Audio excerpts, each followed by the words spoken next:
Dako naman tayo sa pagbabatian. Welcome song. Kapatid, kamusta ka? Yes.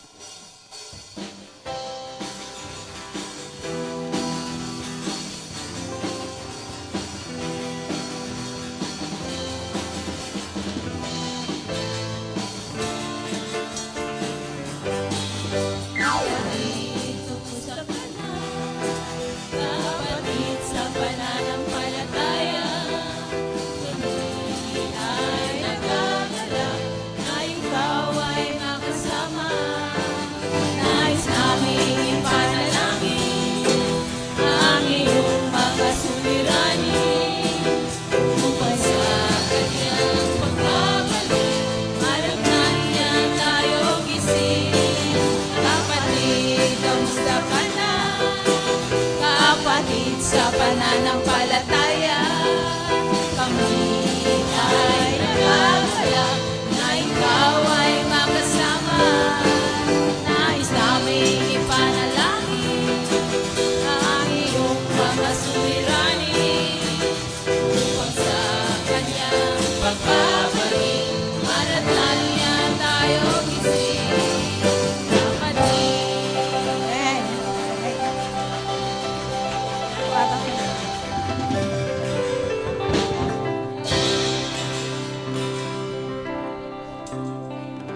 Good morning. Maganda po ba morning natin ngayon? Tayo po ba'y handa na magpuri sa Panginoon? Amen? Praise the Lord. Everybody say, praise the Lord. Hallelujah. Everybody shout, praise the Lord. praise the Lord! Hallelujah. Ngayon po ang araw na ginawa ng Diyos. Dapat tayo ay magalak at magpuri sa ating Diyos na buhay. Amen? Hallelujah. Nagagalak po ba ang ating puso sa araw na ito?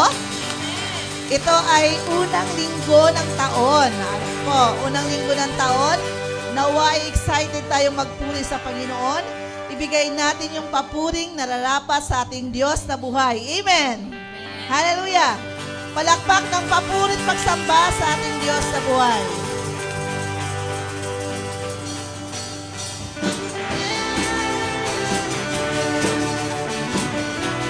Tunay nga, Panginoon, nasa biyaya mo lamang kami.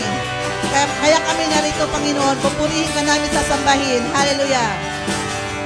Jesus, ikaw ay may puti sa lahat ng panahon. Di ka lang babago. Tapat ka ng tunay. Kaya naman ang puso ko'y nagpupuri. Nagpapasalamat sa iyong kabutihan, sa iyong kahabagan. Sa biyaya mo lamang ako nabubuhay. Sa biyaya mo lamang ako nakakapagpuri. Sa biyaya mo lamang ako kumakapit. Ang lahat nito'y biyaya mo sa amin. Hallelujah!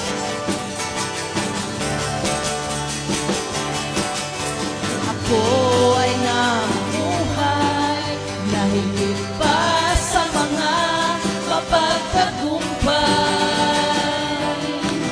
Dahil sa iyo, Jesus, kaya naman ang puso ko'y nagpupuri.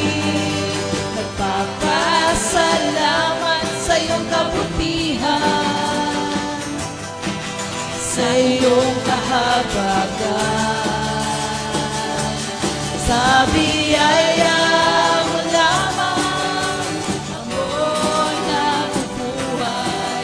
Sa biyaya mo lamang ako nakakapagpuri. Sa biyaya mo lamang ako kumakapit.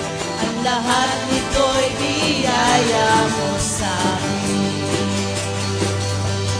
Sa biyaya mo lamang ako nabubuhay. Sa biyaya mo lamang Ako nakakapagpuri sa biyaya mo lamang. Ako kumakapit, ang lahat nito'y biyaya mo sa amin. Hallelujah! Glory to your name, Lord.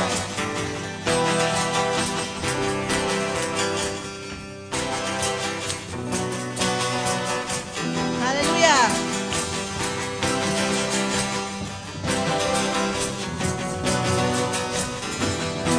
Sasayaw sa tuwa at pasasalamat, tatalon sa galak, papupurihan ka. Sasayaw sa tuwa at pasasalamat, tatalon sa galak, papupurihan ka. Sasayaw sa tuwa at pasasalamat, tatalon sa galak, papupurihan ka, papupurihan ka. Sa biyaya mo lamang ako nabubuhay. Sa biyaya mo lamang ako nakakapagpuri. Hallelujah! Sa biyaya mo lamang ako kumakapit, ang lahat nito'y biyaya mo sa amin. Hallelujah! Sa biyaya! Sa biyaya mo lamang ako nabubuhay. Sa biyaya mo lamang ako nakakapagpuri. Sa biyaya mo lamang ako kumakapit, ang lahat nito'y biyaya mo sa amin. Ang lahat nito'y biyaya mo sa amin. Ang lahat nito'y biyaya mo sa amin. Hallelujah! Salamat, salamat Panginoon, sapagkat inibig mo kami. Hallelujah!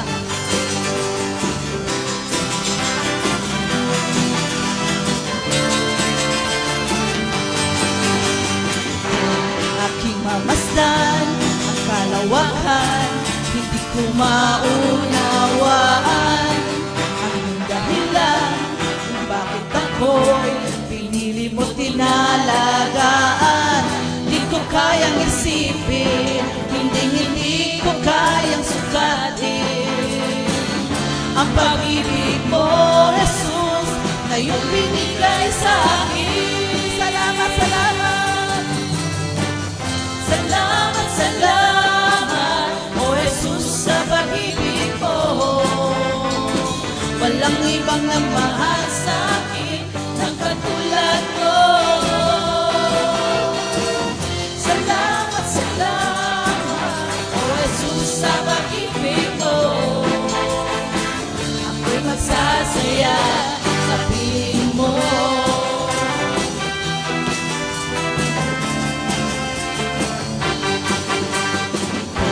May pagsubok man o kagipitan, ako ay may lalapitan. Ikaw, Jesus, ang aking sandigan, hindi mo ko pababayaan.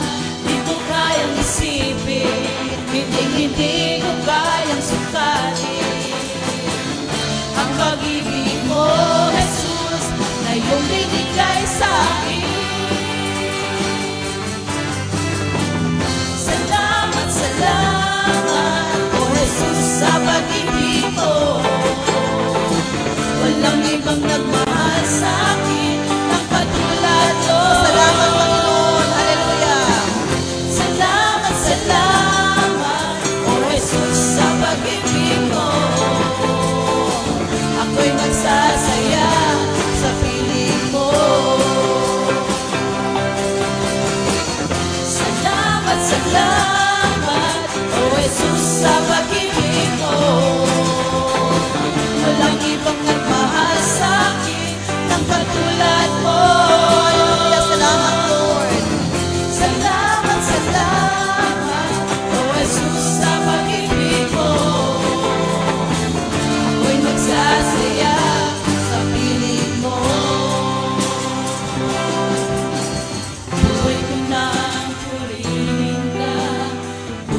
nang sa'yo'y sumamba. Wala nang ibang nanaisin pa, di pasalamatan ka. Buhay ko nang purihin ka, buhay ko nang sa'yo'y sumamba. Wala nang ibang nanaisin pa, kundi pasalamatan ka.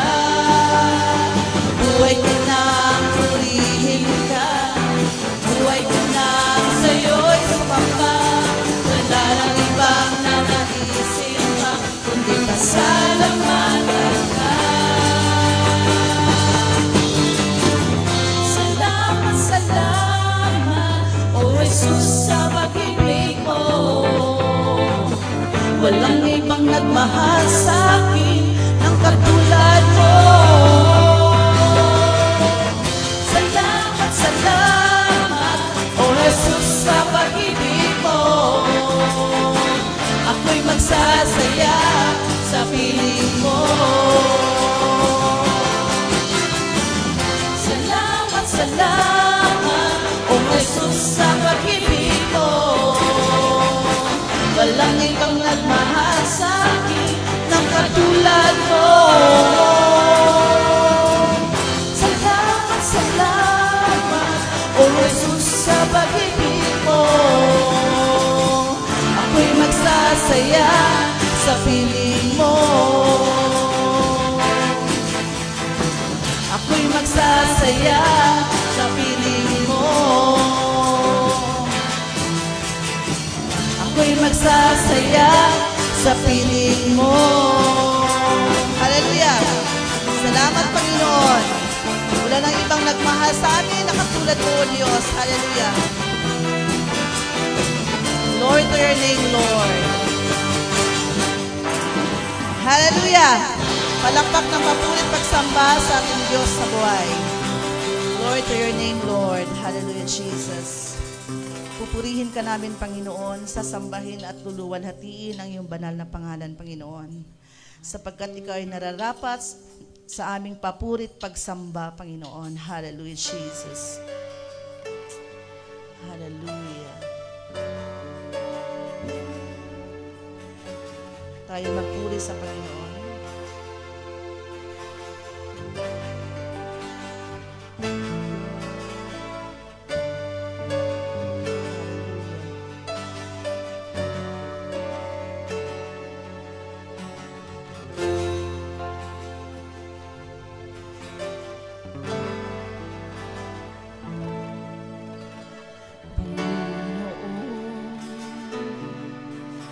Sa'yo ako ay laging sasamba. Papupurihan ka, puso at isipan, buong lakas at buhay, aking iaalay sa'yo, Diyos.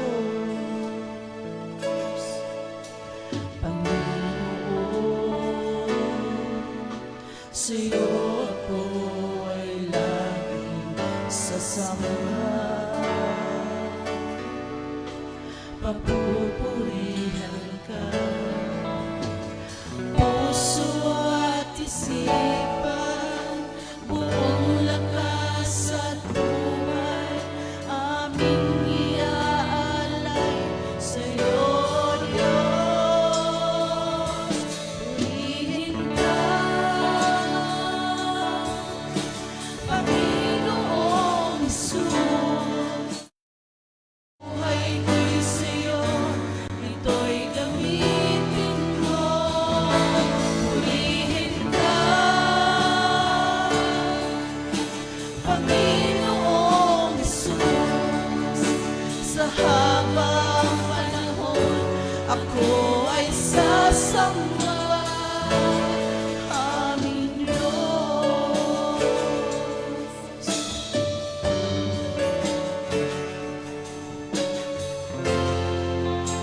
Hallelujah, Jesus. Panginoon, sa'yo ako ay laging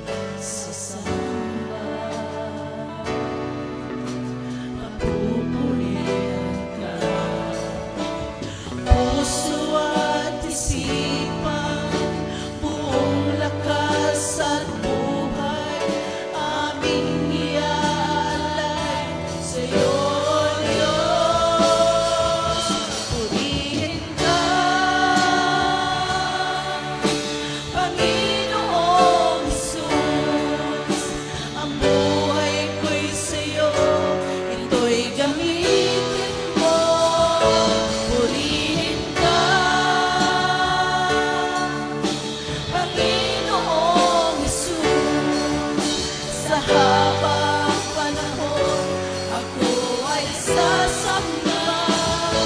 Purihin ka, Yes, Lord, purihin ka, Panginoon, ang iyong mga anak. Panginoon. Hallelujah, Jesus. Hallelujah. Buhay ko'y sa'yo, ito'y gamitin ko.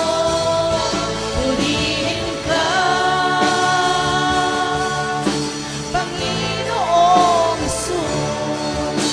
Sa habang panahon, ako ay sasamba. Purihin ka, Panginoong Jesus. Buhay ko'y sa'yo, Ito'y gamitin ko. Purihin ka, Panginoong Jesus. sa habang panahon, ako ay sasamba. Aming Diyos. Sa habang panahon, Sa habang panahon, ako ay sasamba. Aming Diyos. Sa habang panahon, sa habang panahon, ako ay sasamba. aming Diyos.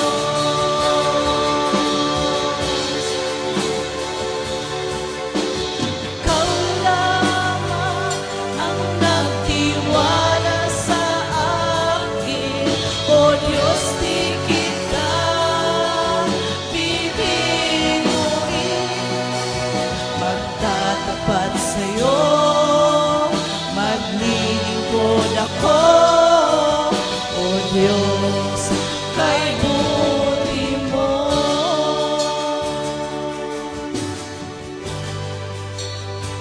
Hallelujah, Jesus.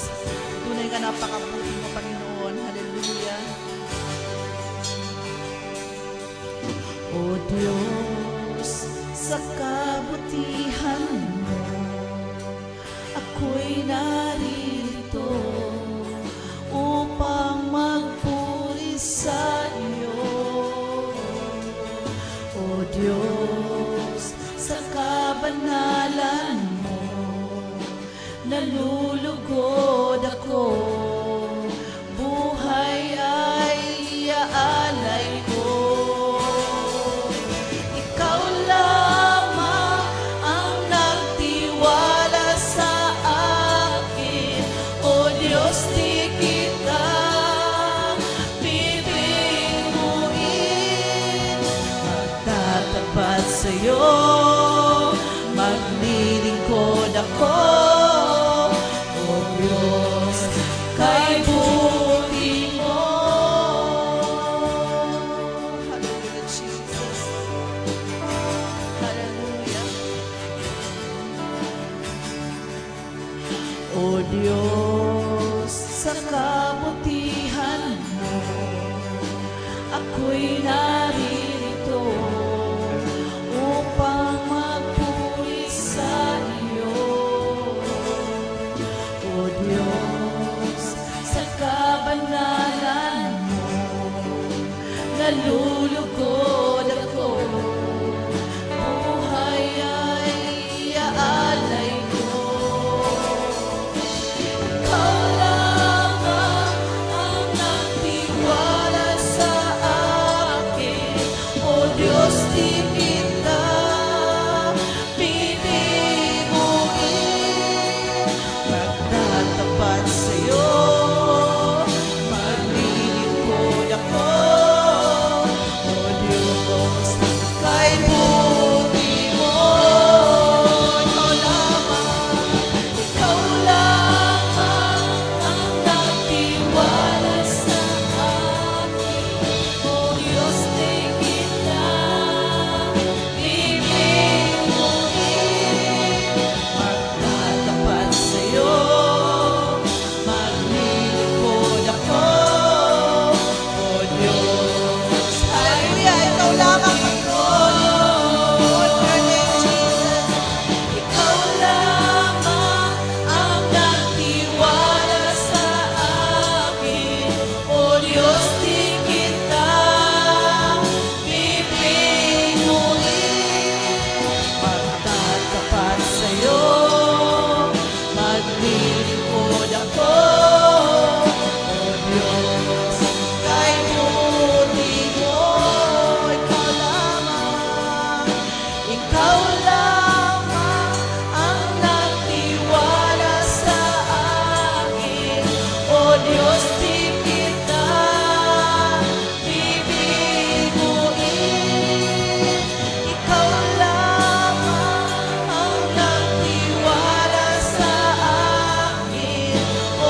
Diyos di kita bibiguin. Ikaw lamang ang nagtiwala sa akin. O Diyos di kita bibiguin. Magtatapat sa'yo, maglilingkod ako. O Diyos, kay buti mo. Lahat ng papuri, pagluwalhati, alay sa'yo, O Diyos. Ang aking puso, ang aming buhay, alay sa pagsamba. Lahat ng papuri, lahat ng papuri, pagluwalhati, alay sa'yo, O Diyos. Sa'yo lamang, Panginoon. Ang aming puso, ang aming buhay, alay sa pagsamba.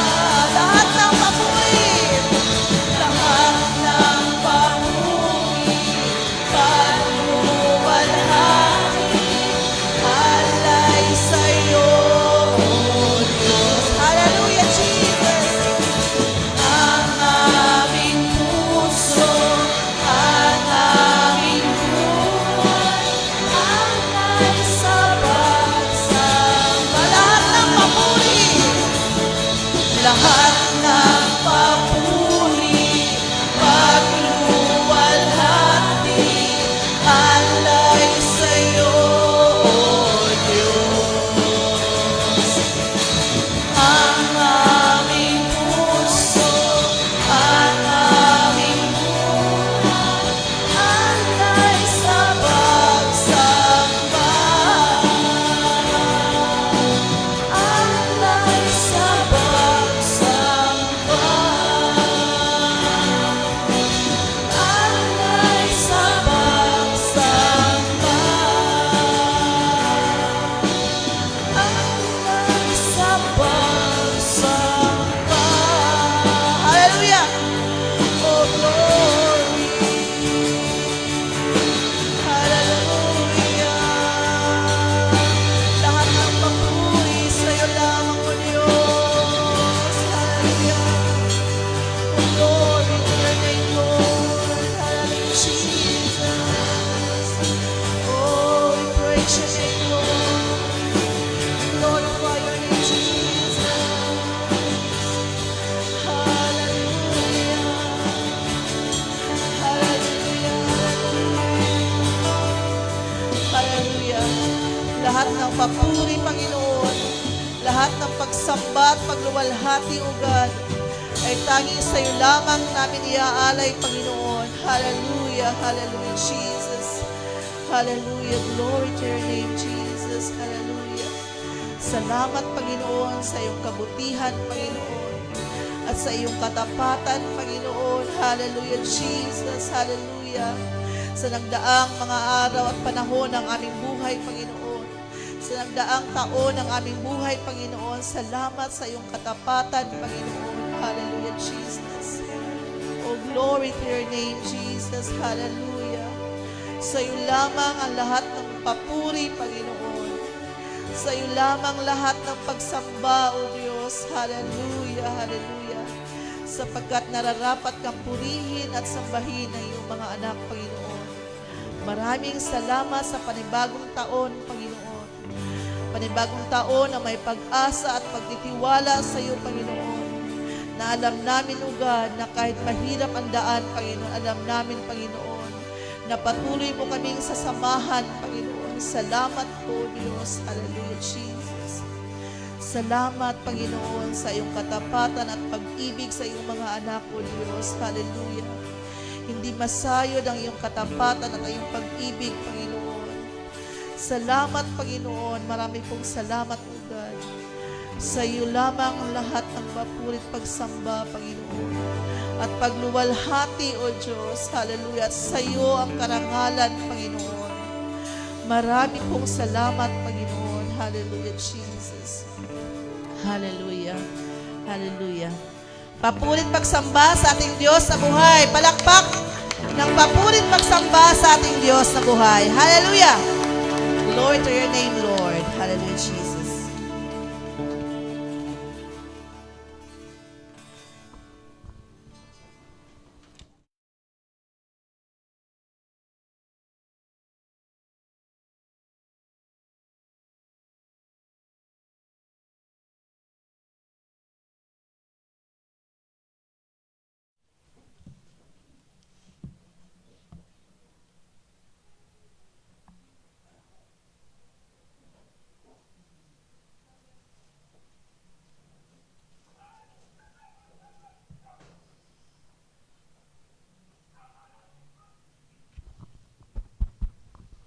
Praise the Lord.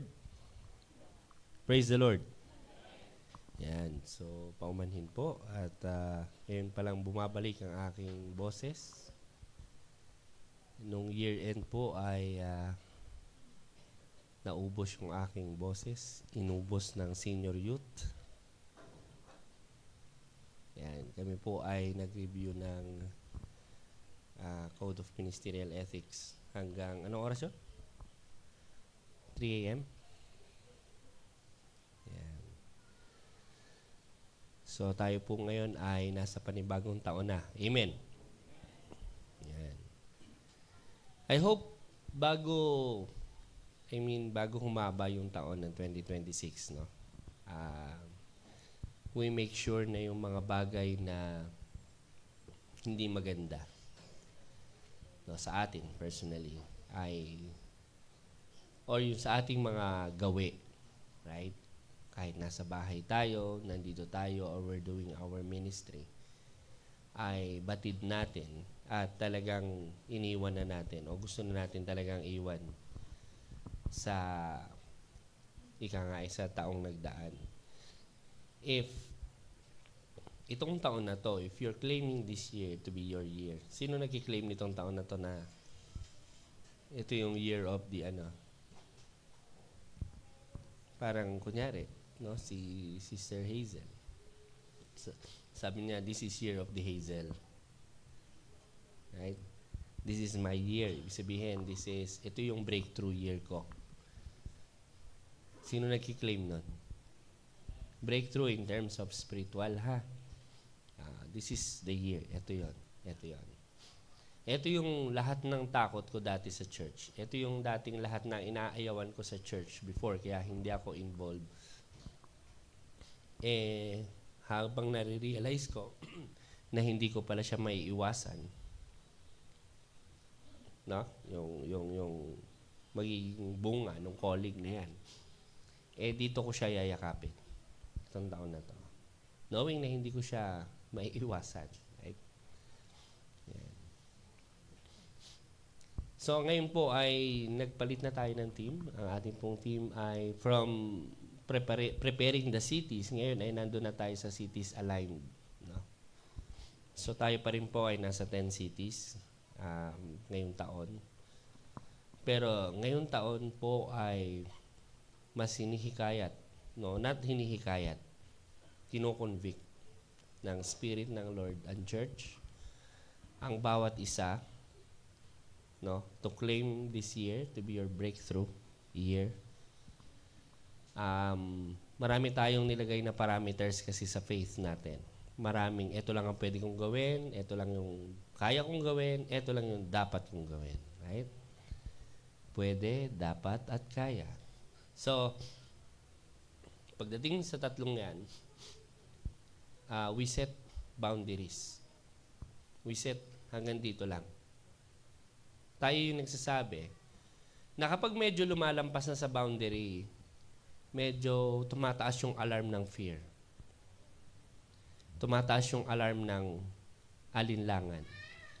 Tumataas yung alarm ng disobedience. Kasi pag lumalagpas ka na dun sa feeling mo, ito lang yung kaya mo, andyan na yan. Medyo nag-a-alarm na yan dyan.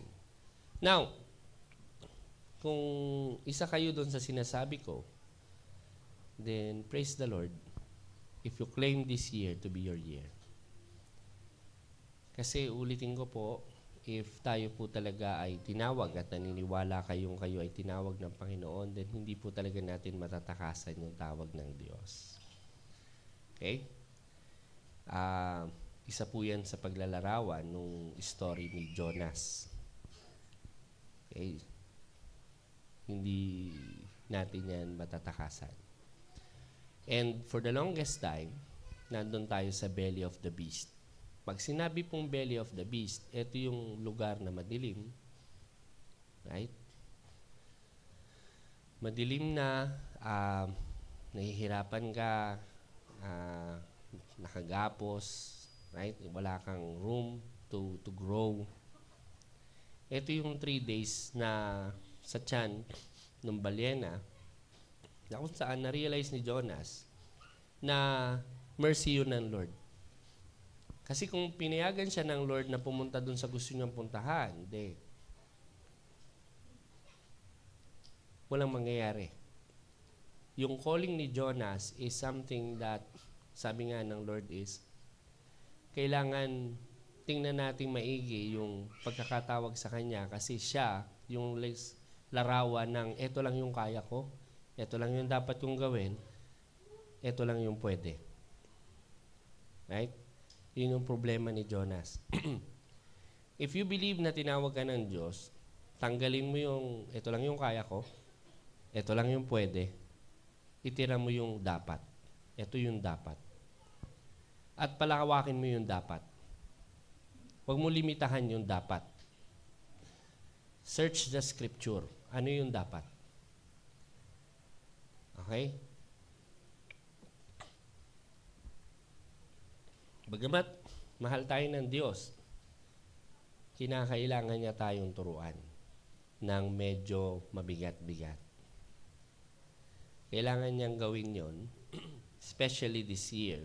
If you are claiming na ito yung taon mo na yon, well, prepare yourself.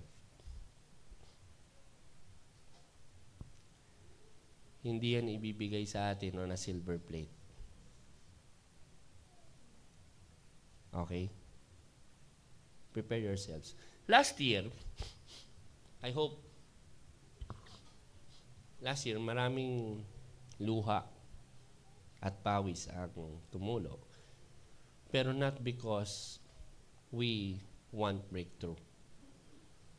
But not because we want to obey. But because kaya tumutuloy yung mga luha na yan, is because of the exact opposite.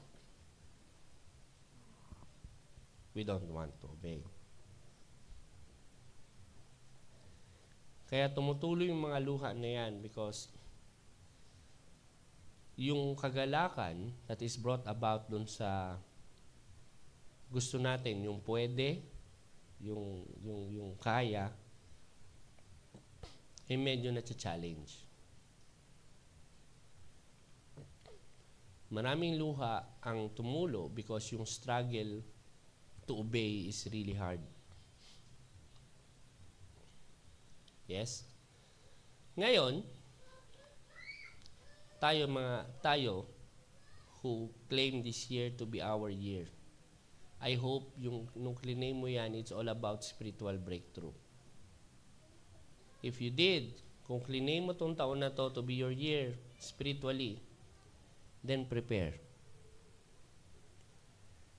Because yung luha na iniyak mo last year, doble ngayon.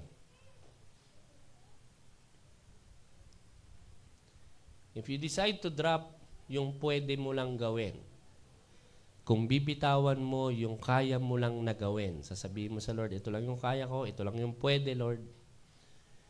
And you decide na stay put yung dapat mong ginagawa bilang Kristiyano, then prepare.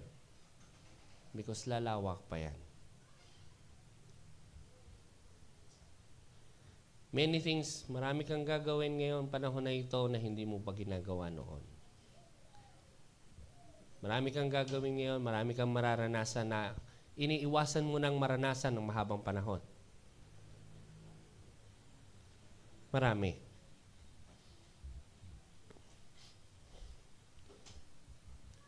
If you claim this year to be year, prepare na mawalan ka. If you claim this year to be your year spiritually, prepare na mahirapan ka.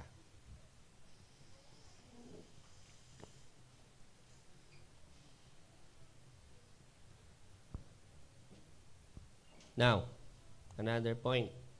If you declare this year to be your year,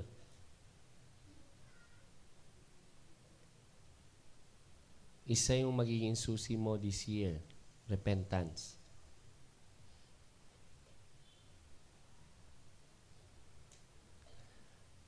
Repentance. Okay? Hindi mo pwedeng sabihin sa akin, magpapa-DA na lang ako. Pero DA will not resolve your spiritual immaturity. It will only say na marami kang ginagawa, pero it will not resolve your spiritual immaturity unless you repent. And when I say repent, hindi lang yung ngayon. Yung point na nag-establish ka ng ito lang yung kaya ko, ito lang yung pwede, then that's something na we have to repent.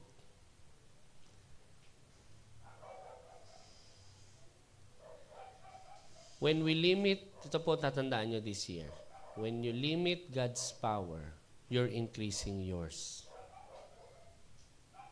When you limit God's capacity, you're increasing yours. Ano ibig kong sabihin? Kapag nilimitahan mo yung kayang gawin ng Diyos mo para sa'yo, it boils down na ikaw yung dapat gumawa ng mga bagay na feeling mo hindi magagawa ng Diyos mo sa'yo.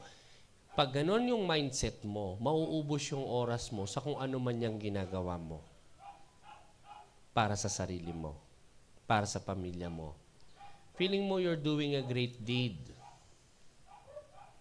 Yes? Pero every time nililimit mo yung kakayahan ng Lord, ng Diyos mo, nililimit mo yung participation niya sa buhay mo, then you're increasing your own. Okay? Tandaan niyo po yan. So, huwag mo natin kakalimutan yan. If you claim this year to be your year, prepare. Mas kailangan nyo ng kausap spiritually. Mas kailangan nyo ng counseling. Okay? Huwag kayong mahiyang magpa-counsel. Sometimes we thought yung mga desisyon natin tama. Yes?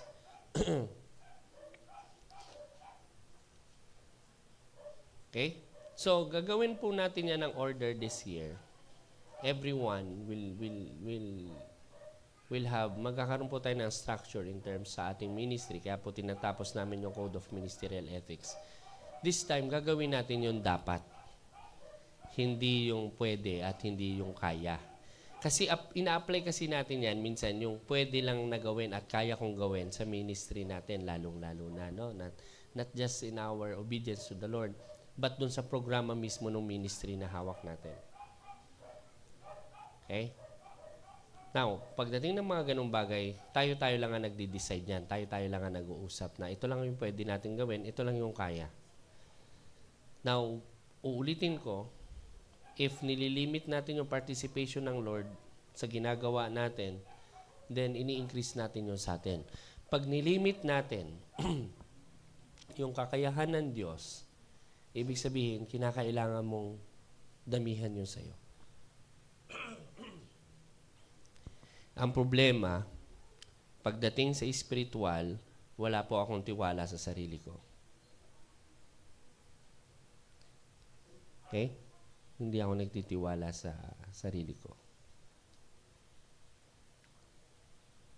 Now, pagdating sa breakthrough, Ulitin ko po ha.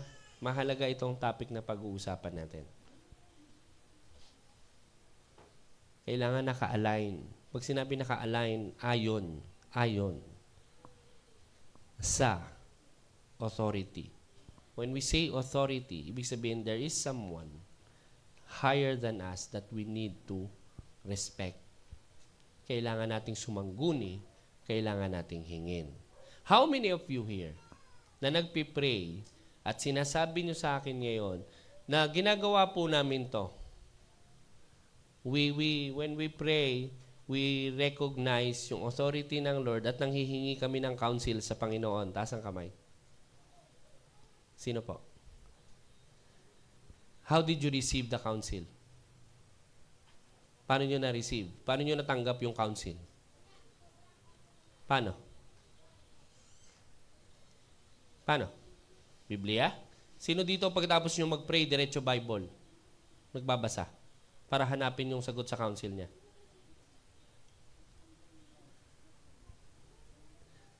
Do you even wonder? Oo nga, no? Sabi ng Lord, Proverbs 3, lean not on your own understanding, but in everything, consult Him. Yes? Yun ang sabi niya? Okay. May nagtanong ba sa inyo, paano ko marireceive yung counsel? Ilang taon na tayo nagpipray for the counsel of the Lord? How many times yung na-receive yung counsel? Paano nyo na-receive yung counsel? Sino pong makakapag-share? Lord, ano ba naman nangyayari sa buhay ko? Bakit ba ganito? Yes, you're asking Him question. You're asking for counsel. Anong sagot na na-receive nyo? And when nyo siya na-receive? After your prayer mismo? Kailan? After 3 months? After 5 years?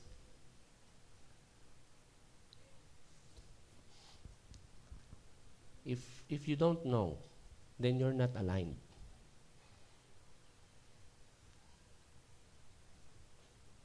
If hindi natin alam, then we're not aligned with Him. Okay? Sabi nga ng Lord, wisdom is nothing if not acted upon. Prayer is nothing without action. So, ulitin ko po, when you ask God for counsel, kailan nyo na-receive yung sagot? After prayer ba kaagad? Na-receive nyo ba kaagad siya? And paano nyo siya na-receive? Paano at kailan? Dalawang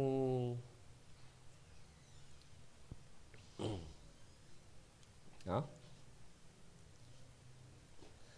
Sige. Siguro, pag binasa natin to, saka tayo mag-continue. Hiniling ko po na magsitayo ang bawat isa.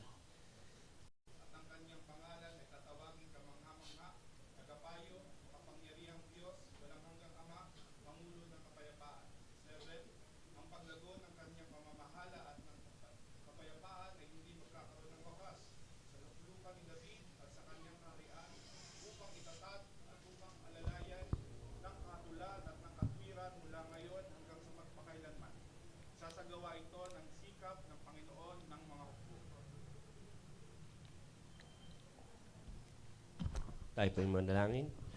Amin Diyos na buhay po rin at nakilain ka sa panibagong taon na ito. O Diyos, maraming salamat sa conviction na ibibigay mo sa amin sa araw na ito, alinsunod sa nais mong mangyari ayon sa nakasulat sa propesiya ni Propeta Isaiah. Panginoon, marami pong salamat dahil dalangin namin na sana ay maunawaan po namin ang mga bagay na ito sa lalong madaling panahon nang sa gayon ang aming pamumuhay, paggawa o anumang desisyon ay naka-align, Lord, sa iyo, sa nais mo, sa iyong mabuting kalooban.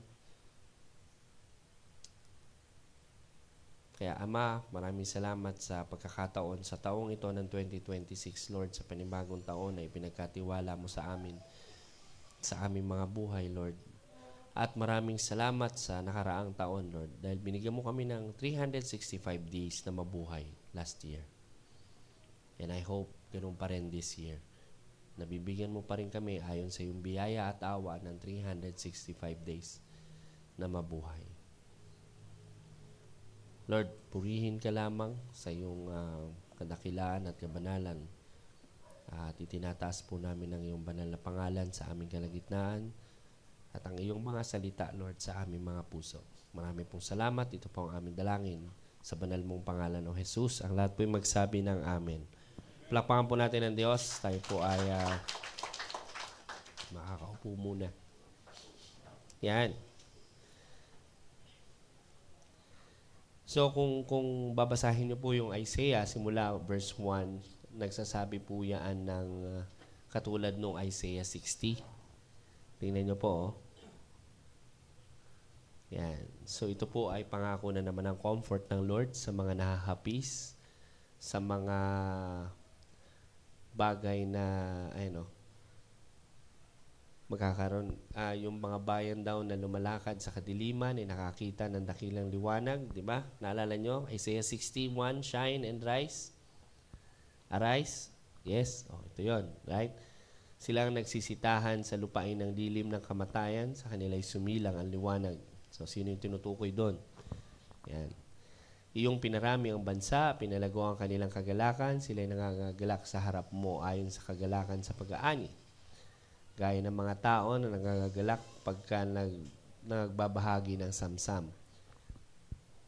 Sapagkat ang pamatok na kanyang pasan at ang pingga sa kanyang balikat, ang panghampas ng mamimigati sa kanya ay iyong sinira na gaya sa kaarawan ng Madian.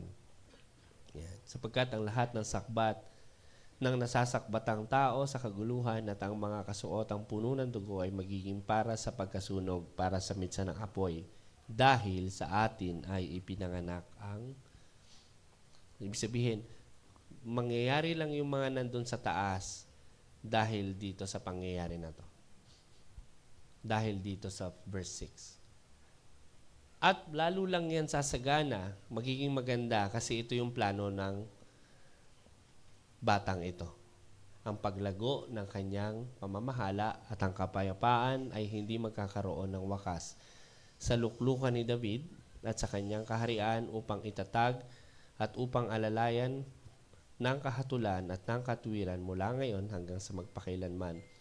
Isa sa gawa ito ng sikap. Sabi, magsusumikap ang Panginoon ng mga hukbo na gawin ito. So tingin nyo, masisira itong plano na to? Masisira po kaya ang plano na to? Itong verse 7. Sabi dun sa dulo, magsusumikap yung Diyos na nagsabi nito na mangyari ito. The zeal of the Lord of the heavenly armies will accomplish this. Yung kanyang zeal daw. Napakababa nga ng pagkakatranslate nito. Oh.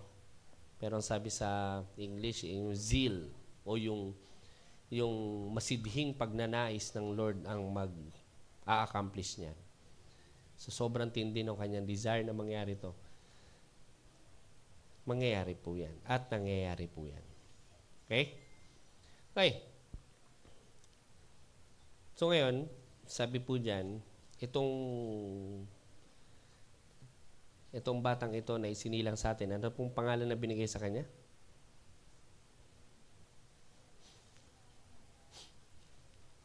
Ano pong mga pangalan na binigay sa kanya? Ang sagot ng Diyos sa kadiliman at kamatayan ng mundo ay isang bata na ibinigay sa atin. Okay? Yung plano ng kaligtasan at paglago ng kaharian ng Diyos nagsimula sa sinapupunan siya ay nasa sinapupunan ng babae. Pwede naman niyang gawin ito sa kanyang trono sa langit. Yes. At ginagawa niya to ng Old Testament. Kaya lang, kinakailangan niyang magkatawang tao. At pinili niya ang pinaka-sacred at miraculous na part ng babae, which is yung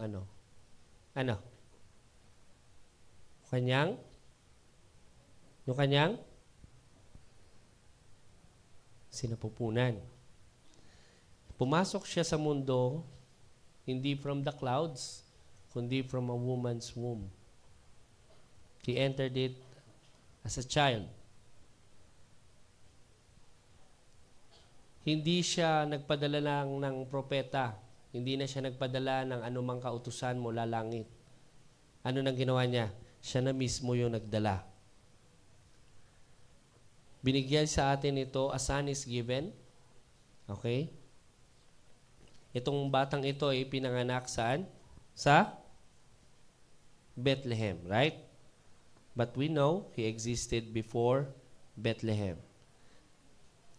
At anong sabi? Verse 6, and the government shall be upon his shoulder. What government? Yung government po ba ng Pilipinas ang tinutukoy? Yung government po ba ng United States? Itong gobyerno ng Pilipinas, gobyerno ng United States, United Kingdom, lahat ng gobyerno ng mundo, sabi sa Psalms 2, ay magkakasundo-sundo po yung mga yan. Kakalabanin po nila ang Diyos.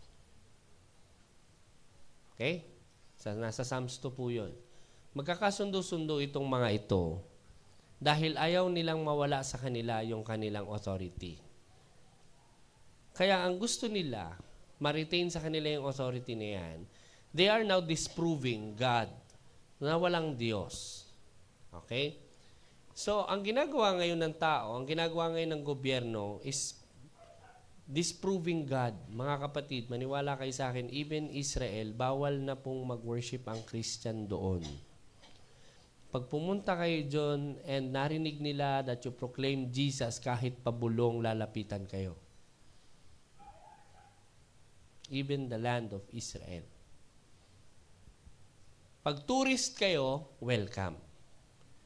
Pag Christian kayo, and you're there to proclaim Christ, or perform worship, o para lang mag-Bible study somewhere, when you mention His name, bawal na. Hindi tulad noon, no? Nakakapag-concert pa ang Hillsong. Nalala niyo yan? Nakakapag-concert pa ang Hillsong. Okay. Sa Rome naman, welcome tayong lahat, kahit mga mangkukulam. So, sobrang welcoming nila, kahit mga mangkukulam doon, welcome to worship sa St. Peter's Square. Welcome makipag-usap kay Pope. Welcome kumis sa kanyang ring. Yes? Yes. So ngayon, because the direction is towards that, papunta doon, no? Bawal dito, bawal dito, bawal dito, bawal dito, dito lang pwede. Then, ang tendency is, itong lugar lang na to, dito lang pwedeng pumunta. Ito yung, dito tayo pwedeng mag-exercise ng faith. At welcoming to si Pope. Okay. Hindi nila alam, they are gathering para ihanda yung mga tao sa isang world religion, which is orchestrated din ng tao. Because yung tao, sila yung may gusto kung paano lang sila mag-worship. Parang tayo kanina, nung praise and worship, sino ba may sabi na hanggang ganito lang yung palakpak mo? Hindi naman yung katabi mo, di ba? Wala naman nakasulat dito, bawal pumalakpak ng malakas at mabilis pag masaya yung kanta. O, namasdan nyo ba yung sarili natin kanina? Sino may sabi na hanggang ganun ka lang? Na hindi mo halos maitaas yung paa mo para man lang pumunta ka dito sa kabila, and to the right, and to the left, and to the right. Mas malaki pa yung ine-exert mong energy nung nagsusumba ka. Di ba? Kahit masakit sa balakang. Pero when it comes to church, sino ba naglilimit sa atin to worship and to sing? Wala naman na, hindi ko pa naman naririnig si Brother Jerry at saka si Brother Stewart na magsaway ng tao. Huwag na po kayong kumanta, wala po kayo sa tono, wala naman ako naririnig pang gano'n. But sino nagsabi na hindi ako pwedeng kumanta? Sino nagsabi na ito lang yung kaya ko? Sino may sabi na ito lang yung pwede kong gawin? Praise and worship. Hanggang dito ko lang kayang itaas yung kamay ko. Kasi dito lang ako nasanay, Panatang Makabayan, right? Di ba? Wala naman nag-limit sa atin. Sino nag-limit?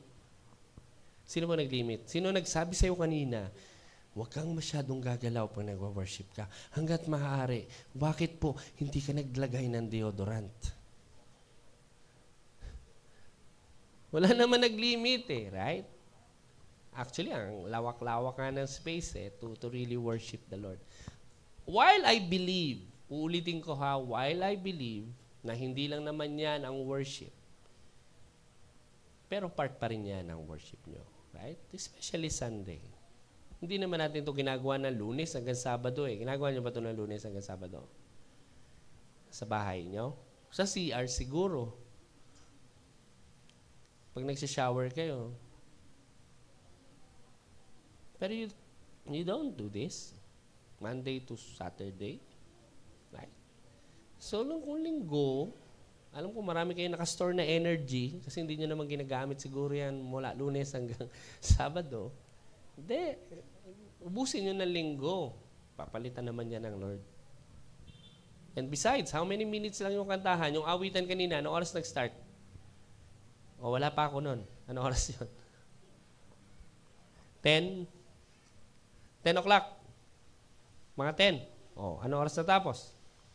10:30? 30 minutes. Matagal pa yung Zumba. Zumba isang oras minimum nun eh. Sayang yung bayad sa instructor eh. Tama ba?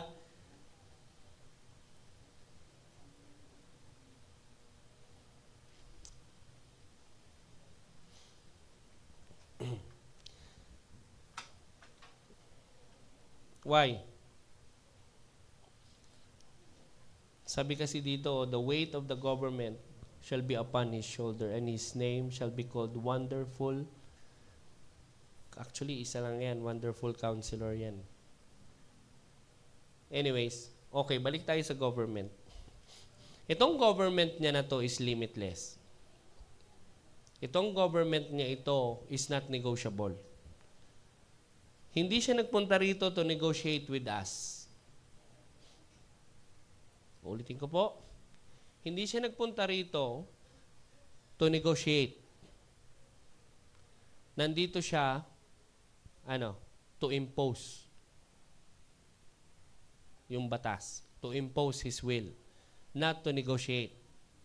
Ulitin ko ha, not to negotiate. Okay.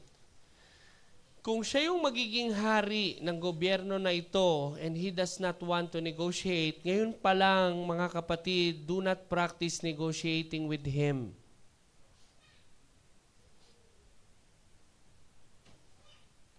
Sasabihin niyo sa akin, bakit si Abraham nakipag-negotiate? Hindi po nakipag-negotiate si Abraham. Because in order for you to negotiate, dapat meron kang pampalit. In order for us, para tayo ay magkalakalan, kailangan may pangpalit ka, may pangkalakal ka. Yes? Di ba? Pag may kinidnap, hinging ransom. Bakit ka magbabayad ng ransom? Kasi may leverage siya sa'yo. Kinidnap niya yung anak mo eh. Kaya pwede siya makipag-negotiate sa'yo ng presyo. O kaya pag may gusto kang bilhin, sapatos. Di ba? Sino dito yung namili na hindi tumatawad? Na pag nakita yung presyo, okay na yan, bilhin na natin. Yaman. Miss, baka naman may discount to. Wala ba kayong sale? Di ba? We negotiate. Bakit nakikipag-negotiate sa'yo yung sales lady? Kasi alam ni sales lady na gusto mong bumili at may pambili ka. Yun yung leverage mo. Yung pambili mo. At yung leverage naman ng sales lady, yung gusto mong bilhin. Kaya kayo nag-negotiate. With God, we can't negotiate because wala naman tayong pwedeng ipang-negotiate. Yung illusion na pwede kang makipag-negotiate o makipag-bargain sa Lord, sa diablo yan.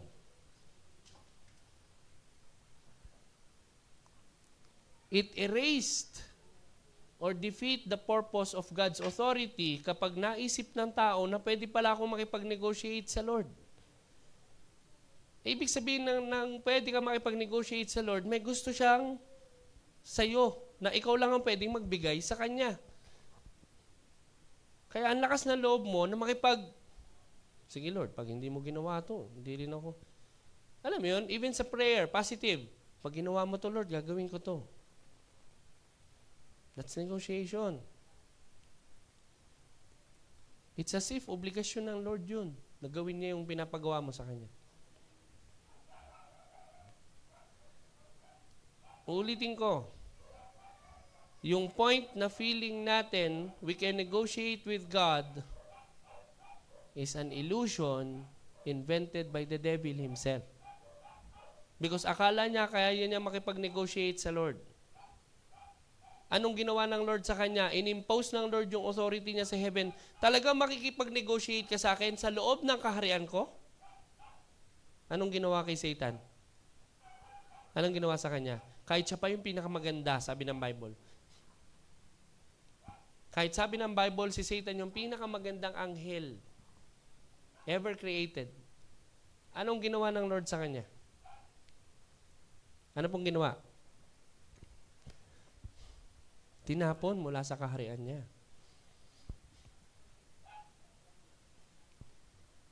Because in His government, He's the king. His rule. Right?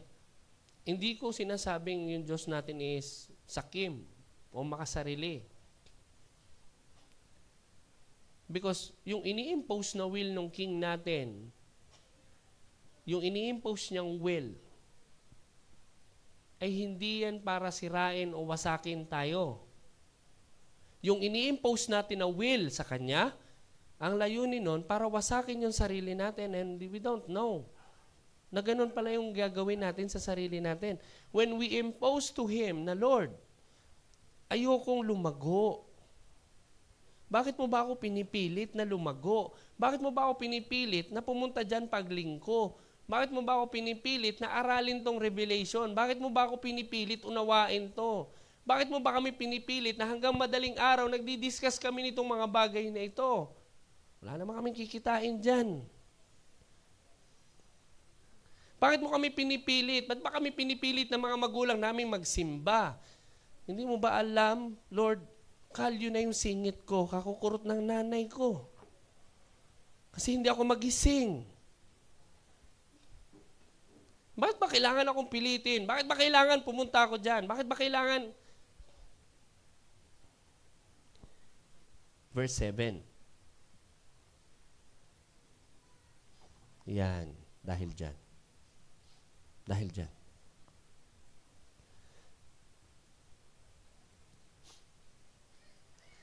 Shoulder is a place of burden. Yes? Tama? Tama po ba? Pag sinabing burden, ang place niyan sa'yo is as if nasa balikat mo yan, pasan mo ang daigdig. Yes? Kanina, may nabasa tayo na may hawak silang pingga. May dala silang pingga. Ano yung pingga? Sino ang nakakalam? Ano yung pingga? Sino nakakalam? Yung sa pag mag-iigib ng tubig. Yung kahoy, yung pinapasan dito. Yan.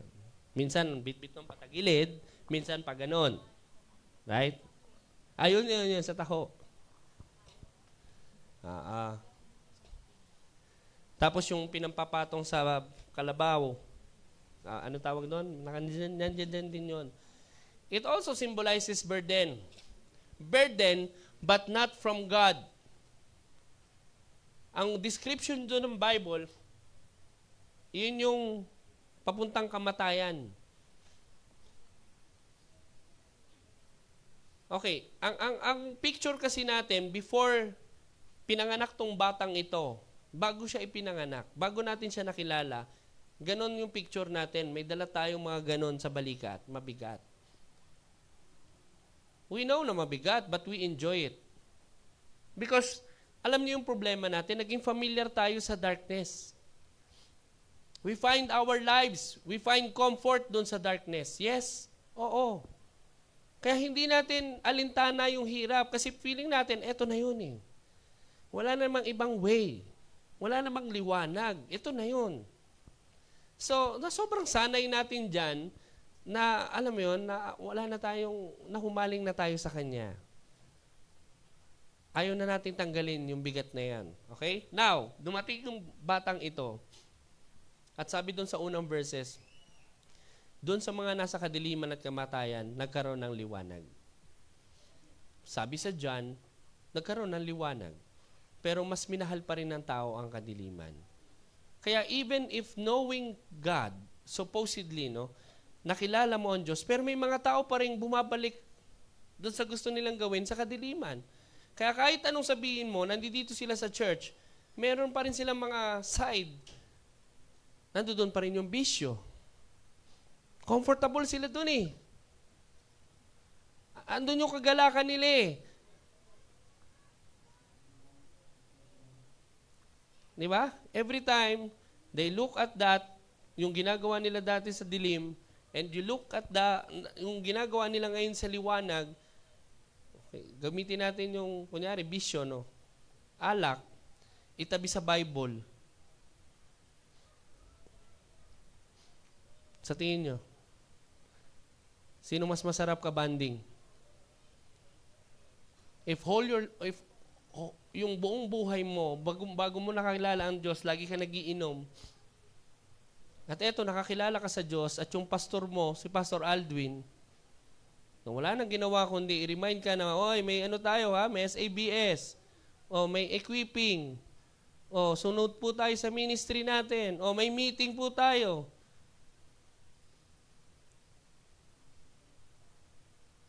Alak na lang ako.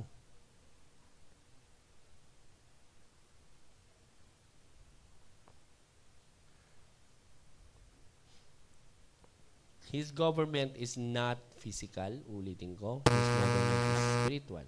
His government is not an individual, through an individual. Ang government po niya is through the church. Ulitin ko, ang gobyerno ng Diyos, yung kanyang kaharian na itinatag dito sa mundo, is His church. Not an individual person.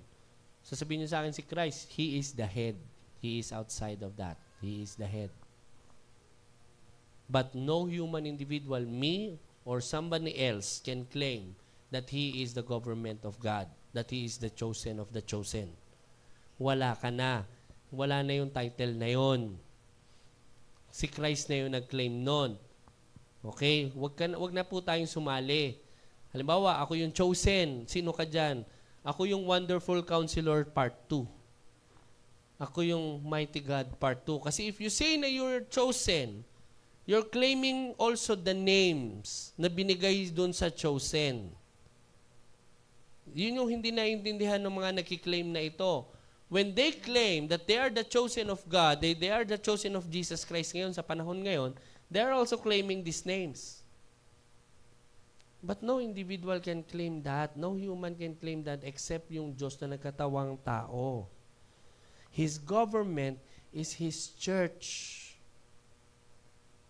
Kung merong corrupt government, may corrupt government din yung church ngayon. May mga corrupt na churches ngayon.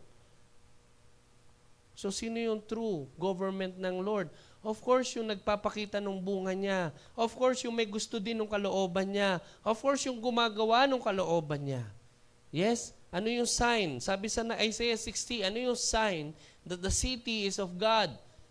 Unang-una, they are governed by righteousness. And they are righteous people. Nurtured by the Word of God.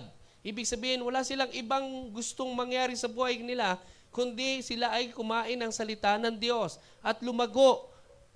Dahil itong mga taong ito, takot silang magutom sa salita ng Diyos. Yan ang gobyerno ng Diyos. Gobyerno ng kaluluwa.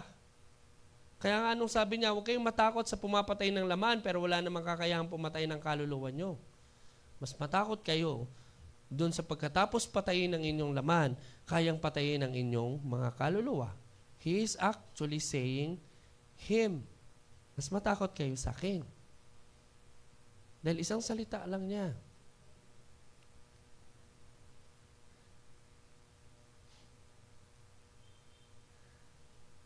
So being the church, tayo yung government. Sa atin pinapadaan ng Lord. Pinapakita ng Lord sa mundo kung paano yung gobyerno niya ay kumikilos. Kung paanong yung gobyerno niya ang nagtutulak ng kadiliman. Kung paanong yung gobyerno niya ang nagpe-preserve ng buhay.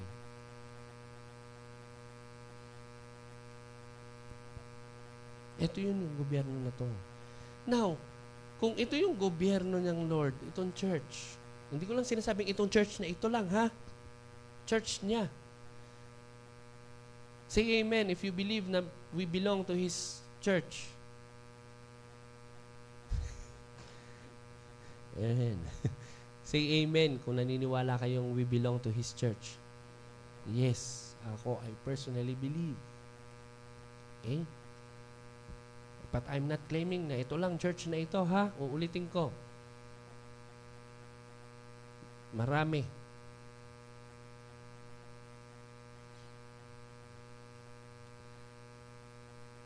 Sabi ng Lord, siya yung wonderful counselor. Pag sinabi pong wonderful counselor, ano ibig sabihin nun?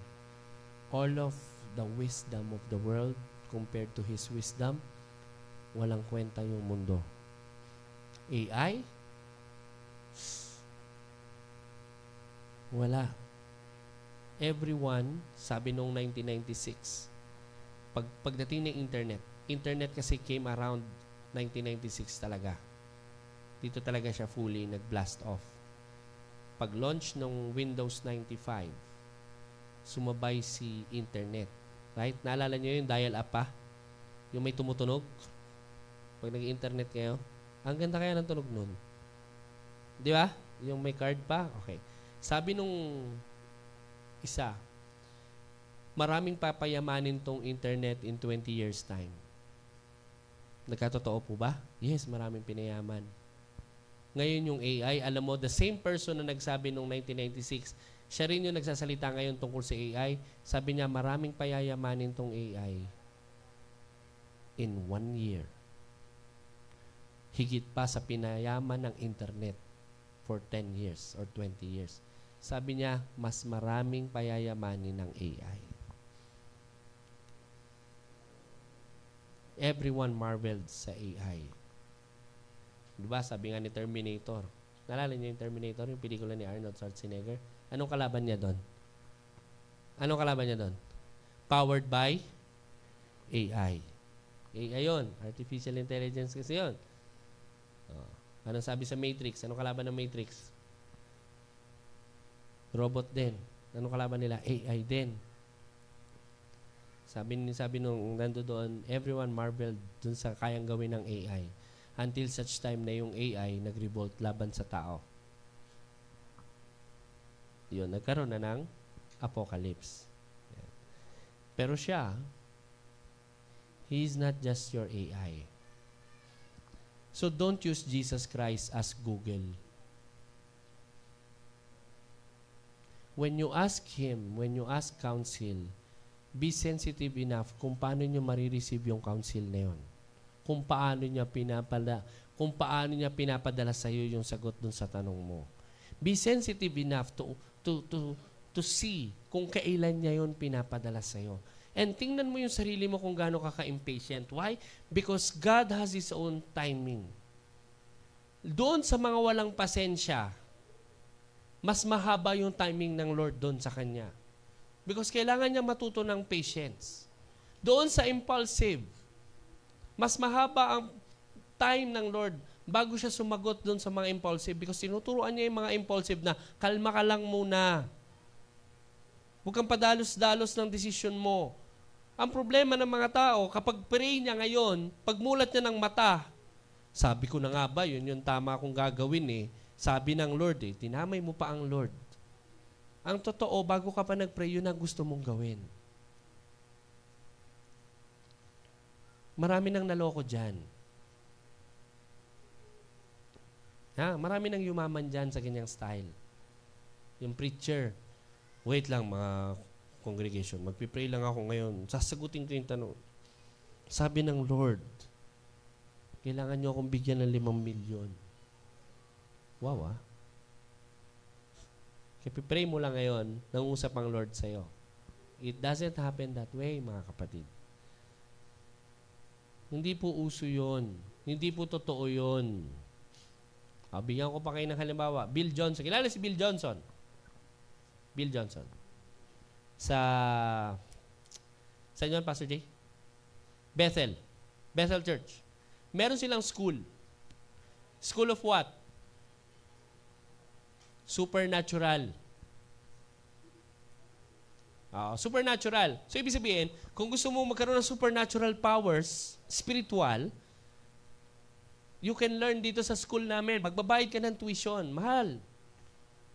At ang lagi nilang napapapasok doon, mga teenagers, mga young adults. Oo, papasok sila doon, gumaganon-ganon sila para sila mga zombie, right? Doon nangyayari yung kung ano-anong bla bla bla bla, kung ano-ano. Paglabas nila doon, matitindi daw. Okay. May book na ginamit si Bill Johnson, sinulat niya, para ma-advertise yung kanyang university na yan.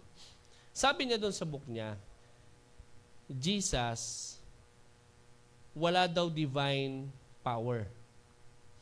Kaya daw nagagawa ni Jesus yung signs and wonders, etc. is because binigyan siya ng Lord ng Holy Spirit. Pero si Jesus daw ay tao. Ibig niya sabihin, kung tayo ngayon na tao, kaya din natin gawin yung ginagawa ni Jesus sa tamang pamamaraan daw ng banal na espiritu. Kailangan daw tama yung pag-possess o pag-dwell sa iyo ng Holy Spirit. Magagawa mo din yung nagagawa ni Christ. Kasi si Christ tao lang yan eh. Bill Johnson yun, mga kapatid, Bethel Church. Kalimutan ko yung pamagat ng kanyang book. Ginamit niya ang book na yan to promote yung school niya. So marami na ngayon naniwala na, kaya rin pala natin eh. Hali kayo. Okay, yumaman sila doon. Yumaman sila doon. Yung Bethel Church. At magaganda yung, di ba, magaganda yung mga music ng Bethel eh. Sino nakarinig ng mga music nila? Praise, yung worship songs. Huwag na kayong makinig sa kanila simula ngayon, ha? Kasi sabi nila, yung daw worship song na yun, naririnig nila galing langit. Ulitin ko, hindi na kailangan magkatawang tao ng Diyos kung naririnig naman pala natin ang langit. Yes? Tama po ba? Kung naririnig natin ang langit, hindi na natin kailangan itong Biblia. Lalabas ka lang, titingala ka, magpipray ka, maghintay ka lang ng konti, marireceive mo na. Kung ganun sana kadali. Ang problema, hindi ganun kadali. You have to go to scriptures. Kung pwede nating marinig ang Diyos, di sana, hindi na siya nagkatawang tao. Sasabihin sa akin, pero nung Old Testament, Pastor, hindi lahat nakakarinig sa Diyos nung Old Testament. How can He establish a kingdom, sa verse 7, if no one can hear Him except for a few people? Anong gagawin ng few people na yun? Manipulate nila yung mga tao.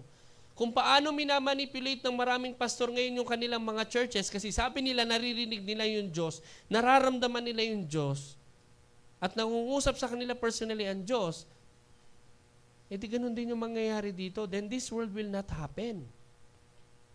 Tama? Ang sabi dito, the zeal of the Lord of hosts will perform this. Paano niya daw ito ipe-perform? Verse 6, for unto us a child is born,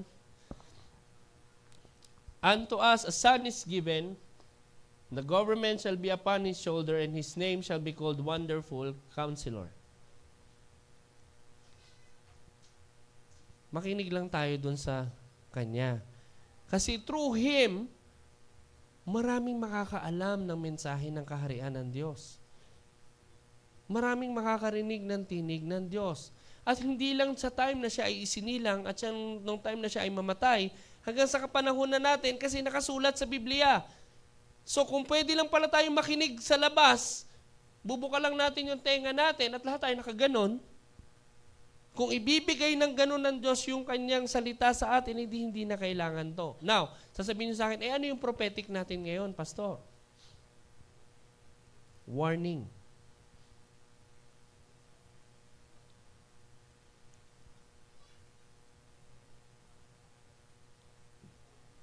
Sila Sister Carla, Sister Hazel, they don't hear. Hindi nila naririnig yun. It is revealed. Through what? Scriptures then. Warning. When God revealed something, it's not for us to say na sasabihin sa atin ng Lord, oh, ganito, ganito, ganito. Sasabihin sa'yo, decision mo. If you'll believe or not. Decision mo kung gagawin mo o hindi. Hindi pa pares lang naman din sa Biblia? Nagsalita ang Diyos, nakasulat sa Bible, tinuro sa atin. Anong ginagawa natin? Do we truly, absolutely believe? No. Do we truly joyously accept? No. Kung tinanggap natin yon at naniwala talaga tayo, then by God's name, breakthrough should have happened years ago.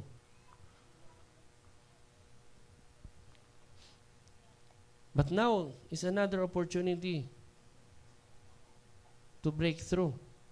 Sabi ko nga, 365 days last year ang binigay sa akin, praise the Lord.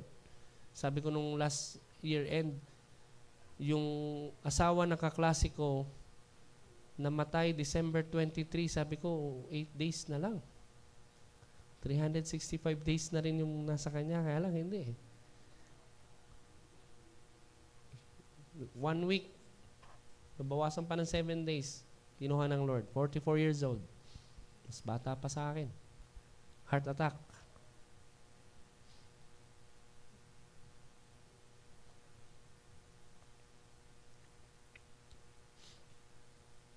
Pero tayong nabigyan ng 365 days last year. Anong sinasabi ng Lord sa'yo?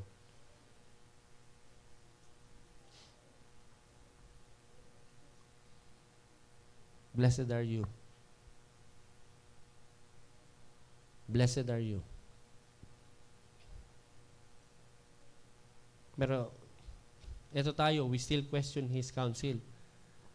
Ano ba naman tong buhay na to, Lord? Bakit ba ganito yung buhay ko? But never realize na blessed are you for having 365 days last year. And 4 days now. Blessed are you who is 46, 47, 48, 49, 50 years old now. Blessed are you who are 80 years old now and still kicking and still breathing. Blessed are you. Nakipag-negotiate ba tayo sa Lord to extend our lives? Nakipag-negotiate po ba kayo? It seems like, oo, mukhang nakipag-negotiate ka. Feeling mo kasi nagpipray ka, Lord, pahabain mo yung buhay ko, ha? Feeling mo nakipag-negotiate ka sa Lord. Sige na, Lord, pahabain mo yung buhay ko. Pag pinahaba mo yung buhay ko, yung last 5 years ng buhay ko, ibibigay ko sa iyo. Sino nag-pray ng gano'n? Last 5 years ng buhay ko, ibibigay ko sa iyo. Paano mo naman nalaman na last 5 years mo na yan? Pero blessed are you.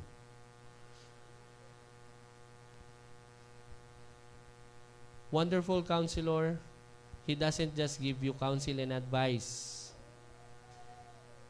He gives you the truth and exposes your lie. If you want counseling sa Kanya, be ready na may expose yung kasinungalingan sa buhay mo. May expose yung mga hidden secrets dyan sa buhay mo. If you truly seek His counsel, then He will strip you bare ng mga kasinungalingan natin. Because He will not just give you advice. Hindi siya sino bang hinihingan mo na advice lagi? Tito Kim? Si Kuya Kim? Sino? Si Helen Bella? Patay na yun. Kayo kayo nanghihingi ng advice. Hindi yan kaibigan nyo na parang bibigyan kayo ng gusto nyo lang marinig. Ha? Hindi yan tungkol sa, ano ba, papakasalan ko ba yung afa mo? Hindi. Hindi yan tungkol doon. When you ask for counsel, be ready and prepared na you will be exposed. May expose yung iyong kasinungalingan. May expose lahat. Because when you come to Him and ask Him, He will not just give you advice. He will tell you the truth na mag-expose sa kasinungalingan ng iyong paniniwala. At kaya walang tumataong gusto niyan kasi ayaw nilang ma-expose yung kanilang maling paniniwala at kasinungalingan. That's why, the moment na narinig nila yung katotohanan, they reject. Why? Because ayaw na nilang ma-expose yung kasinungalingan. Kaya people who reject the truth of Christ welcomes the lies of Satan. And they become playground ni Satan. Tingnan nyo kung anong bunga ng mga tao na yan. Tingnan nyo kung anong matataas dyan. Hindi pader ng church, pride.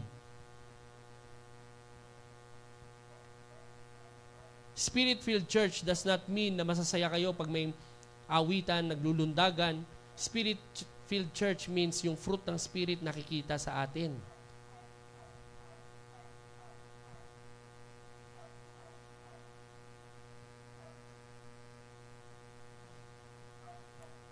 The moment they heard the truth, rejected yan.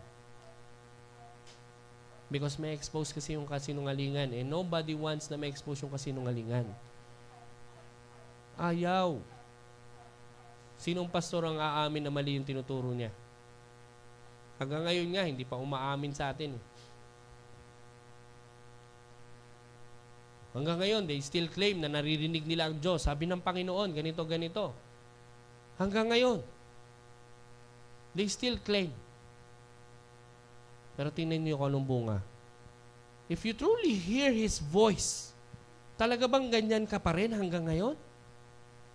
If you truly claim na naririnig natin ang counsel ng Lord hanggang ngayon, bakit ganito pa rin tayo magdesisyon? Have we not been, hindi pa ba tayo nasanay kung anong sinasabi ng Lord sa atin? Hindi pa ba tayo nasanay dun sa sound ng voice ng Lord? For us to really know na dapat kong sundin yung sinasabi niya? What's the difference nung naririnig mo at nababasa mo? If they truly believe na naririnig nila yung tinig ng Diyos, bakit ganun yung pamumuhay nila? Malayo sa katotohanan ng Diyos. Di ba? You would wonder. Kung talaga naririnig nila yung tinig ng Diyos, kung talaga nakikita nila ang Diyos, katulad nung kiniklaim na maraming tao, naririto ang Diyos naglalakad. Kung talaga nakakakita sila ng maraming anghel sa paligid ng church nila, bakit ang layo nila sa katotohanan?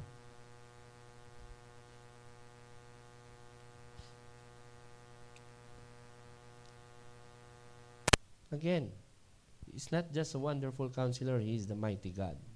He's El Gibor, the warrior God. Not just a moral teacher, but the warrior God. He is the mighty God.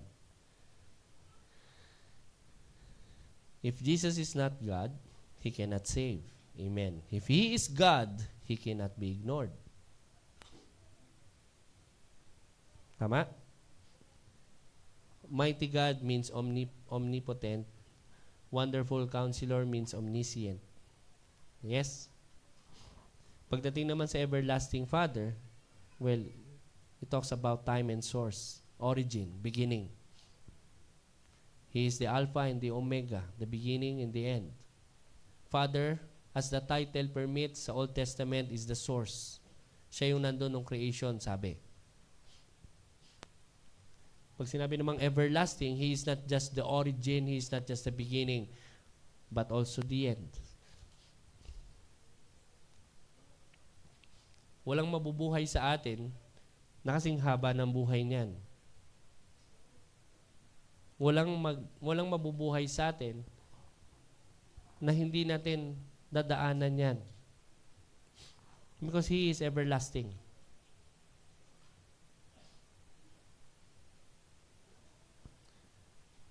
The Prince of Peace. Not chaos. But peace came from chaos. Ano ibig sabihin? Anong itsura ng mundo before creation? Ano sabi sa Bible? Ano itsura ng mundo? Ha? Ano na? Ano nakasulat sa Genesis? Void, right? Chaotic, darkness. And then the Lord said, let there be. Then doon pumasok yung peace. Doon pumasok yung form. Doon pumasok yung wisdom. At the beginning, before chaos, after chaos, came form, came the peace. Yung peace kasi, if wala yung form, that is illusion. If peace kasi, kapag walang structure, that's delusion. Ano ibig sabihin? Pag nag-uusap tayo ng peace, pero hindi naman nakikita sa atin na tayo talaga ay nagkakaisa, nag-i-illusion lang tayo. If we talk peace, pero wala namang kaparaanan to be peaceful, nangangarap lang tayo. Parang ganito, mag-asawa. Kunyari kami ni Sister Lois, kunyari lang. Magkaaway kami. Tapos sasabihin ko sa kanya, pag hindi kami magkaharap, dapat bati na tayo ha. Kailangan sa harapan ng mga bata, mukha tayong magkabati. Pero pag magkaharap naman kami, hindi naman kami nag-uusap. So saan yun? Paano kami magkakabati niyan? Pangarap lang. Di ba? Pangarap lang yun. Yun yung tawag na delusion. Pangarap mo lang yan. Imahinasyon mo lang. Pero everybody who wants peace knows na yung Diyos nila is the Prince of Peace. Hindi pa pwedeng gusto mo ng kapayapaan pero wala ka namang gustong gawin. Ayaw mo naman makipag-reconcile. Ayaw mo makipagbati. Niloloko ko nga itong mga ablaze na to eh. Children pa sila nun. Ito sila Cheska. Sabi ko, kaya siguro hindi na nagsisimba si Drent. Inaway niya, no? Niloloko ko lang po. Kausapin nyo. Sabi ko, ano yun nyo ulit? Yayain nyo, dalawin nyo. Yan. Sabi ko nga kay Cheska, dalawin mo. Kapitbahay na lang natin, oh. Sige yan, nandoon lang sa kabilang kanto. Dalawin nyo. Tinuturo nila si Catrice. Si Catrice po na inaway si Sabi ni Catrice, anong malay ko dyan? Pero if without effort, peace will not happen. Hindi yan darating. Kaya sabi ko, peace without structure, delusion.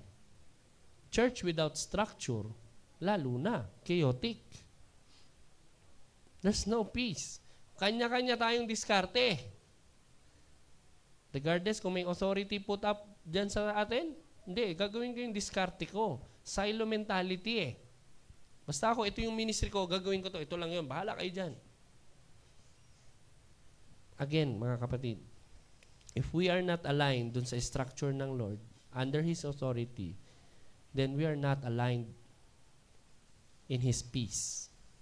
If we're not aligned in His peace, ano ina-expect mo?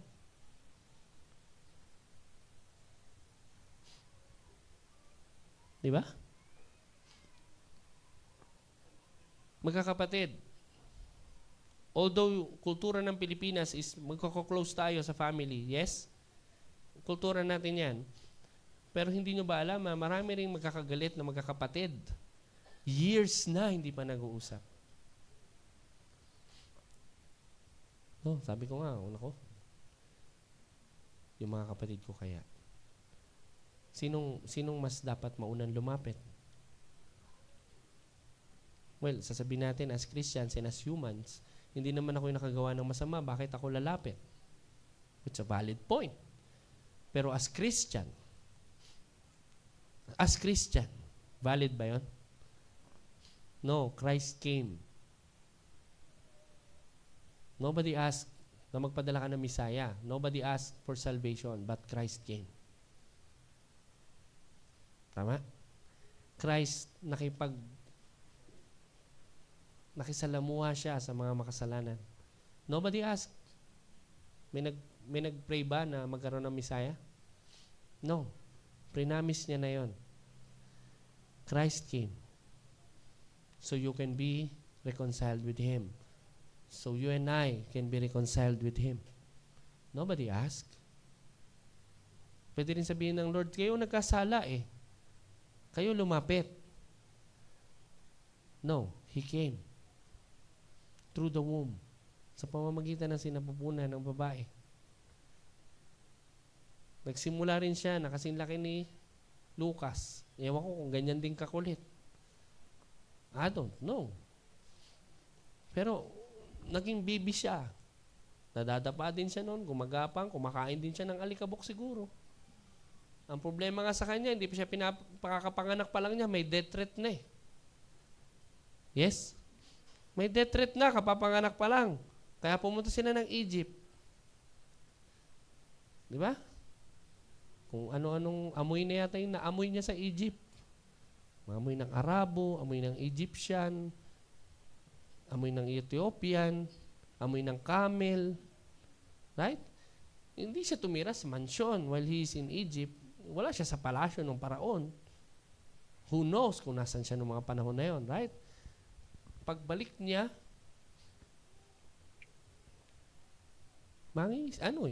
karpintero eh. Namuhay na karpintero. Hindi niya sinabing, huwag mo akong turuan magkarpintero. Iba ang kalooban ng tatay ko sa langit. Ayoko magkarpintero. Hindi yan ang trabaho ko. No. Dinisiplina rin siya ng mga magulang niya. Kung paano dinidisiplina yung mga bata. Jesus, bili kang toyo, huwag mo akong utusan babae. Hindi pa ito ang panahon ko. Siguro nasampal ni Mary. Ano pinagsasabi mo dyan? Sabi ko nga po magkano eh. Di ba? Yan, lumaki rin sila. Teenager, siguro nagka-crush din siya. I don't know. Yan o. Hanggang sa dumating yung time na 30 years old na, commissioned to do the ministry. 30 years old.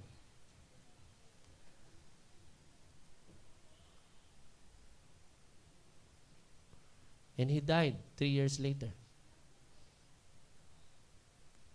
He died 3 years later. For us. Nobody asked, right? Nobody cried out for salvation. No one. Pero siya yung lumapit so that we may be righteous. So tayo din. Kaya nga iniwan sa yung ministry, reconciliation eh. It doesn't matter. If you know na ito yung year ng breakthrough mo, reconcile. Reconcile. At least you've done your part. Tanggapin man nila o hindi, nandun ka. Pag nangailangan sila ng tulong mo, nandun ka. Tanggapin nila yung sorry mo o hindi, nandun ka. Baka naman pag hindi tinanggap yung sorry niyo, nagpapapagpag kayo doon. Sabi kasi ni Pastor, pagpagan ko daw yung pag hindi po. Reconciliation po yun, ha? Reconcile. Sabi nga ng Lord, di ba? Hindi nila alam yung kanilang ginagawa. Hindi nila alam yung tinatanggihan nila. Reconcile.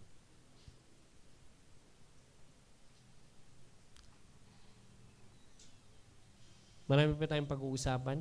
Psalms 2. Nagsimula na po kayo kanina ng Sunday School ni Pastor Jay. Amen? Okay. The only time na lumapit ang mga tao sa kanya is when they revolted against Him. Di ba sa Psalms 2? Pero nobody went to Christ and asked for salvation. Wala. Saka lang tayo lumapit sa Kanya nung nandito na siya. Pero before He came, walang nagpipray for salvation. No one asked for the Messiah na magkaroon. Wala. He came in His own will. The only time na nakita ko sa Bible na lumapit yung mga bansa sa Kanya is nung Psalms 2. Nagkaisa ang mundo sa agenda to turn away Christ. Nagkaisa ang mundo sa agenda na tanggalin sa equation si Christ. Yung name ni Christ, lahat ng ginawa niya. Kaya darating ang time na mawawala na ang Bible, bawal na ang worship, etc., etc., because that is the agenda of the world. And by the time we have amassed na enough doctrine sa Bible na kahit walang Biblia, pwede kayong mag-preach. Yes? Yes. By that time. Oo. Sabihin nyo, Pastor, mangyayari ba yun sa generation natin? Yes. Ito na yun. Sana abutan natin. O baka sila, Cheska na lang yun.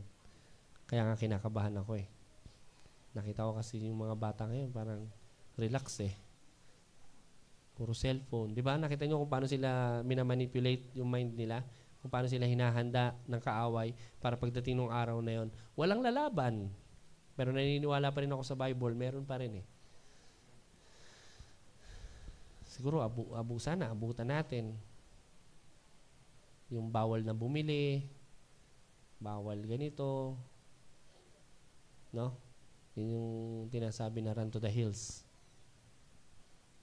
Pero ganun pa man, again, we are here to prepare spiritually, yes? Not physically.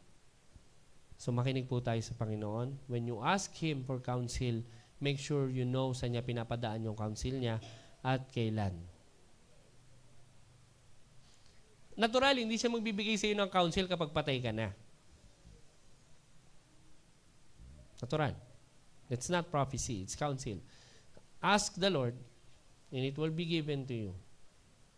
Seek, and you shall find. Sabi niya. Knock, and it shall be opened. But make sure, alam mo na galing sa Kanya yan. Kasi Satan can do the same. He can also open doors for you. Yun nga lang, pag apak mo, laglag ka. He can also do that. He can also answer your prayer. Di ba? May gumagaling nga sa Quiapo eh.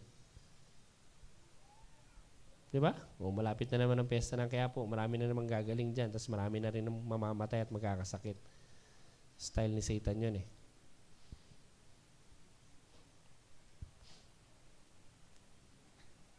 Ulitin ko.